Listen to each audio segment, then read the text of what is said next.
Assalamualaikum warahmatullahi wabarakatuh. Pemirsa Voi TV, hari ini kita bertemu lagi dengan Ustadz Andri Kurniawan. Kita akan bicara soal politik identitas. Selama ini masyarakat begitu ditakut-takuti bahwa politik identitas itu sangat berbahaya. Padahal setahu kita politik identitas itu biasa-biasa saja. Semua orang punya identitas, politik pun punya identitas. Ustadz bisa menjelaskan itu, Ustadz? Masyarul muslimin rahimakumullah, para pemirsa Voice Indonesia TV yang dimuliakan Allah Subhanahu wa taala. Alhamdulillah, wassalatu wassalamu ala Rasulillah, wala haula wala quwata illa billah. Para pemirsa Voice Indonesia TV yang dimuliakan Allah, kalau kita berbicara tentang identitas, politik identitas, ini benar-benar kalau kita sebagai seorang muslim justru kita diperintah oleh Allah Subhanahu wa taala untuk isyhadu bi anna muslimin. Saksikan bahwa saya sebagai seorang muslim. Ini identitas, ya kan? Kita diperintah oleh Allah bahwa kita harus menyampaikan bahwa kita sebagai seorang punya identitas sebagai seorang muslim. Nah, bagaimana dalam hidup dan kehidupan ini? Allah Subhanahu wa taala memberikan tanbih. A'udzubillahi minasyaitonir rajim. Ya ayyuhalladzina amanu udkhulu fis-silmi kafah wa la tattabi'u khutuwati syaitan innahu lakum aduwwum mubin. Hai orang-orang yang beriman, masuklah ke dalam Islam itu secara kafah, menyeluruh, totalitas. Wa la tattabi'u khutuwati syaitan, dan jangan kamu ikuti langkah-langkah syaitan. Innahu lakum aduwwum mubin, karena setan itu adalah musuh yang nyata bagimu. Nah, kita sebagai seorang muslim harus benar-benar tampakkan, ya kan? Kita harus menampakkan bahwa kita tunjukkan identitas kita sebagai seorang muslim dalam semua aspek kehidupan. I polisosbut hankam. Tunjukkan kita sebagai seorang muslim. Karena Islam tidak bisa, ya, Islam tidak bisa dipilah-pilah, ya. Kita harus benar-benar kafah, menyeluruh, totalitas dalam menjalani hidup dan kehidupan di buminya Allah ini. Para pemirsa Voice Indonesia TV yang dimuliakan Allah. Nah sekarang coba, kalau kita lihat, kita kembali setback ke sejarah. Bagaimana the founding father, pendiri negara Republik Indonesia, bahkan pahlawan-pahlawan kita menunjukkan identitasnya sebagai seorang muslim. Bahkan ketika kita dijajah oleh Belanda, Allahu Akbar. Bagaimana kita melihat sosok pahlawan Pangeran Diponegoro? Luar biasa. Beliau tunjukkan identitasnya sebagai seorang muslim. Beliau kobarkan semangat jihad fisabilillah. Ya. Coba saat beliau dijebak oleh pengkhianat yang kebetulan berada di dekat beliau, akhirnya beliau ditangkap dan diasingkan ke Manado. Ketika dalam pengasingan, Pangeran Diponegoro masih eksis. Beliau tulis, ya kan? Beliau tulis sebuah surat lewat ajudan beliau, Kiai Haji Hasan Basori. Beliau minta kepada ulama seluruh Jawa untuk membangkitkan semangat jihad, untuk membangkitkan semangat perjuangan di tengah-tengah kaum muslimin menghadapi penjajahan Belanda. Ini politik identitas. Sampai akhirnya berkobarlah semangat itu. Tapi apa tulisan di dalam tulisan surat resmi Pangeran Diponegoro ditandatangani langsung oleh Pangeran Diponegoro kurang lebih bulan Juli tahun 1800 sekian masa itu ternyata tujuan untuk membangkitkan semangat jihad ini menghadapi penjajah Belanda tidak ada lain untuk menata kembali agamanya Rasulullah SAW. Itu yang ada dalam surat yang ditulis sendiri oleh Pangeran Diponegoro, dilewatkan oleh ajudannya untuk diserahkan pada ulama-ulama seluruh Jawa. Tapi surat itu tidak pernah diungkap, tidak pernah ditulis dalam buku sejarah di Indonesia. Itu baru bisa kita lihat di Museum Leiden Belanda. Ini ditutup rapat-rapat itu. Begitu juga kita lihat bagaimana the founding father, pendiri negara Republik Indonesia ini, ketika menyusun dasar negara, ini politik identitas. Bagaimana dilihat pada masa pertarungan gagasan pada masa itu, ya kan? Benar-benar ketika perumusan sebuah dasar negara, ada 3 ulama yang tampil, ya kan? Yang tampil pada saat itu. Yang pertama yaitu Kiai Haji Mudzakkir dari Muhammadiyah. Yang kedua Kiai Wahid Hasim dari NU, dari Nahdlatul Ulama. Kiai Haji Agus Salim, Allahumma yarham, dari Serikat Islam. Dari beliau inilah lahirlah agreement yang ditandatangani oleh Panitia 9, Panitia Persiapan Kemerdekaan Indonesia, yaitu beliau munculkan Piagam Jakarta. Ini politik identitas yang akhirnya disepakati oleh semua tokoh-tokoh nasional pada masa itu, yaitu Panitia 9. Akhirnya muncullah Kesepakatan Nasional pada tanggal 22 Juni 1945. Nah, ini politik identitas. Begitu juga kalau kita pasca kemerdekaan, ketika Inggris membombardir Surabaya, Bung Tomo lewat radio RRI sampai beliau bertanya-tanya, dengan kalimat apa saya bangkitkan masyarakat Jawa Timur untuk menghadapi Inggris yang dengan pada saat itu membawa persenjataan yang canggih, pesawat yang canggih, bom-bom yang canggih. Sementara kaum muslimin hanya mengandalkan bambu runcing. Akhirnya lewat radio RRI, Bung Tomo memunculkan politik identitas. Apa? Teriakan takbir Allahu Akbar, Allahu Akbar, Allahu Akbar. Bangkit semua kaum muslimin di Jawa Timur untuk menghadapi Inggris yang waktu itu melakukan serangan Surabaya yang sering disebut dengan peristiwa 10 November. Allahu Akbar. Ternyata politik identitas benar-benar maslahah untuk perjuangan Indonesia untuk melepaskan dari cengkraman kolonialisme penjajahan Belanda. Itulah politik identitas yang dicontohkan oleh para pahlawan kita, ya kan? Nah sekarang dalam era kontemporer, kekinian, kok tiba-tiba muncul larangan memunculkan politik identitas.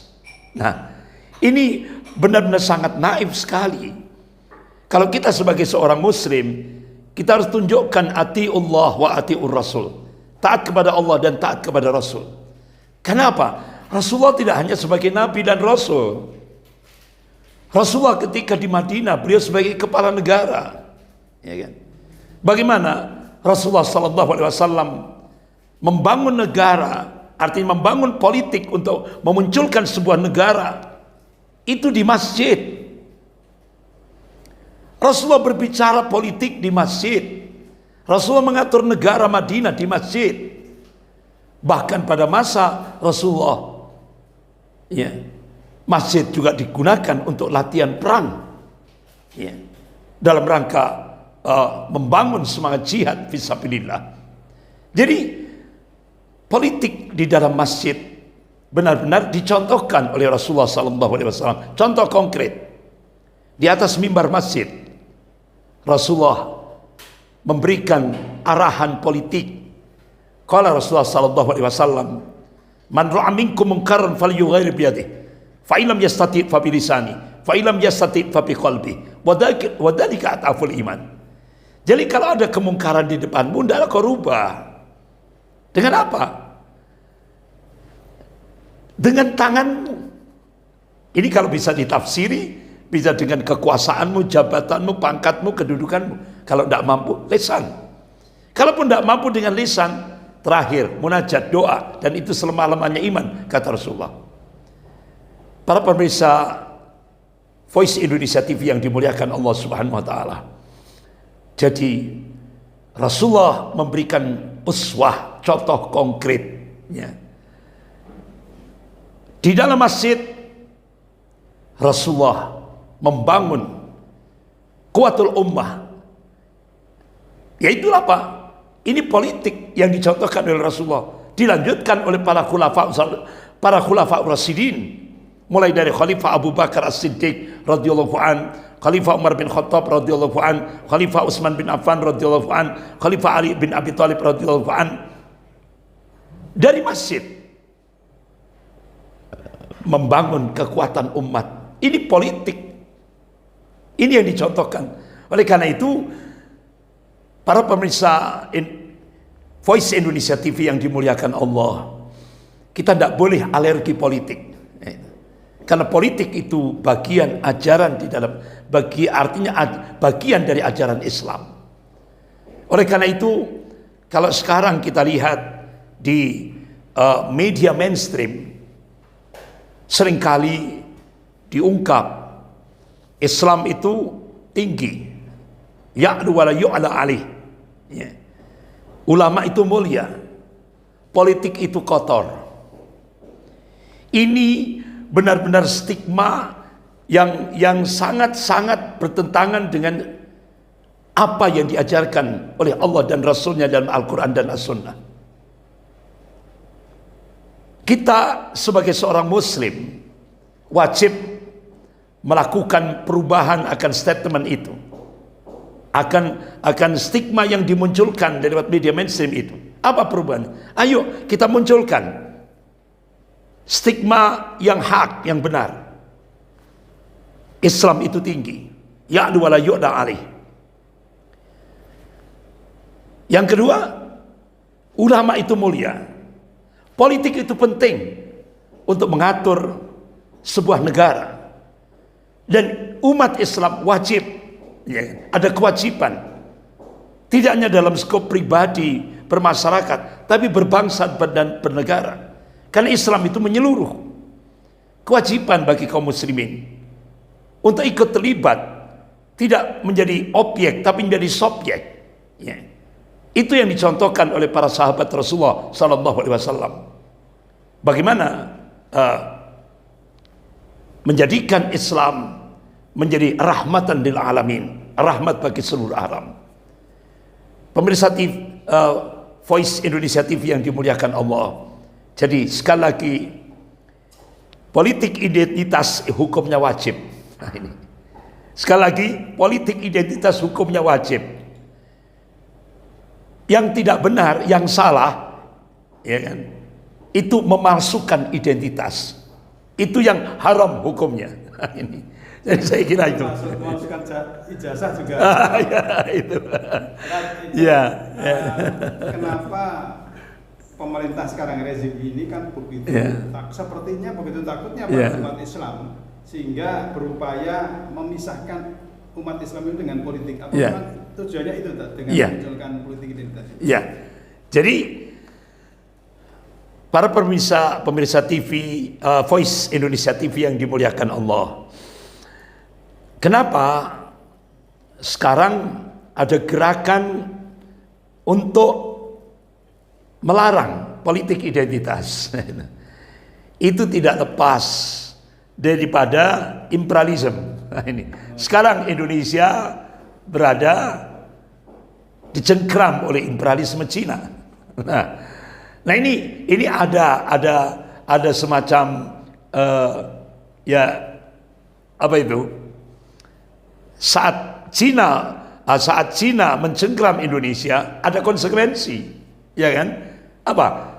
Makanya muncul sebuah nota diplomatik dengan kode referensi Beijing 1448. Isinya apa? Kementerian Luar Negeri Cina akan melakukan akselerasi percepatan menjadikan Indonesia menjadi sebuah negara sekuler. Nah, kalau Indonesia berhasil menjadi negara sekuler seperti yang diinginkan oleh imperialisme Cina, otomatis itu entry point untuk membangkitkan komunisme di Indonesia. Nah, itu teori politiknya seperti itu, gitu ya. Makanya kenapa sekarang kita dilarang untuk memunculkan politik identitas, ya, karena itu tadi ada pesan sponsor dari imperialisme Cina. Jadi kita harus memisahkan agama dalam kehidupan berbangsa dan bernegara. Itulah kuncinya. Dan hampir berhasil upaya itu, Tete. Nah, itu. Sehingga akhirnya sekarang kita lihat banyak beberapa masjid-masjid di Indonesia ketakutan berbicara politik. Nah ini. Padahal itu tujuannya supaya umat Islam jadi objek, tidak menjadi subjek. Nah ini. Makanya umat Islam yang mayoritas ini kita mau dipinggirkan dalam kehidupan berbangsa dan bernegara. Ayo umat Islam bersatu dan bangkit. Jangan kita ingin kita berikan negara kesatuan Republik Indonesia ini kepada imperialisme Cina dengan begitu mudah. Padahal pahlawan kita, the founding father, pendiri negara Republik Indonesia, ya Allah, beliau korbankan harta dan nyawanya untuk meraih kemerdekaan Republik Indonesia dari penjajah Belanda. Nah sekarang kita dijajah kembali, ya kan?